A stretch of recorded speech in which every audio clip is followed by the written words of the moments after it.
Pastor Apollo Kibuloy, pinakasikat na pastor na nagtuturo nung about sa Biblia. Siya daw yung Jesus Christ ng the Son of God. Siya daw yung pinaka-head nun. Ewan, di ko alam. Sa video ito, gusto ko lang siyang gawa ng reaction video. Kamakilan kasi kamatik, halos 2,000 yatang kapulisan yung pinasok yung kanyang condo units o yung talagang Jesus Christ na pinagtatrabahuan niya. Dirin mo kamatik, ganun karaming pulis papasukin yung mismong pinaka main building mo. Halos lahat yata ng building, hindi ko alam kung ilang building yung nilibot ng mga kapulisan. Pero ayon pa sa balita kamatik, mayroon doon namatay na isa sa ni Kibuloy, hindi ko alam kung isa membro o kung sino pa man yung basta binalita doon na namatay. Kung ikaw wala kang kasalanan at talagang nagtuturo ka ng about sa Biblia at wala kang nilalabag na batas pagdating sa salita ng Diyos, humarap ka, harapin mo kung ano man kaso ang meron sa'yo. Kasi kamatik, kung alagad ka ng Diyos, hindi mo tatalikuran yung mga taong humahabol sa'yo. Tulad nga ng ginawa ng ating Panginoon kamatik. Kahit na alam natin na wala siyang kasalanan, talagang hinarap niya yung mga taong nanguhusga sa kanya. Pero sa kabila noon, hinatulan pa rin siya ng kamatayan. Pero siguro kung anak siya ng Diyos, kung sugo siya ng Diyos, na sinasabi siya daw yung ng the Son of God, hindi niya naman tataguan yun kamatik, diba? Pero nakakalungkot lang kasi dahil isa siyang pastor na nagtuturo talagang Jesus Christ. Kilalang kilala siya. Siyempre kahit naman sinong Pinoy, tanungin mo kung sino si Apollo Kibuloy, kilalang kilala niyo kamatik, diba? Sa video ito, hindi po ako professional. Gusto ko lang siyang gawa ng reaction video dahil nakikurious lang kasi ako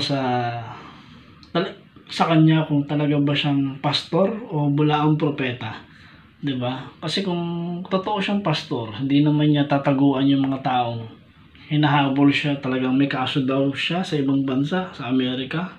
Ewan, cyber libel, sexual harassment. Hindi ko alam kung ano pa yon, pero sabi nga daw nila, kailangan niyang humarap sa media, panagutin kung anong kaso ang meron siya. Hindi lang naman sa Pilipinas may kaso siya, kundi sa ibang bansa. Marami din siyang kaso ron, pero hindi niya pa rin nilulutas. Magpasa hanggang ngayon, hinahanap pa rin siya ng kapulisan. Dirin mga kamatik, ilang libong kapulisan ang pinasok ng kanyang bahay o yung pinagtatrabuhan niya mismo. Pero di ko alam, pinaka main building niya. Halos 2,000 kapulisan, iba-ibang kapulisan kamatik. Kung nga lang kamatik, pasukin ka nga lang ng isang pulis, diba? Siyempre, ninervising ka, diba? Kahit naman sino, kamatik, ninervising ka kapag may ganun. Pero sa sitwasyon niya, ikaw, 2,000, kung talagang wala kang kasalanan na Apollo Kibuloy, harapin mo kung nung meron ka, kung nung kasong inilaan sa'yo, okay? Patunayan mo sa husgado na talagang wala kang kasalanan. Biruin mo patong-patong na yung kasong isinampalaban sa'yo.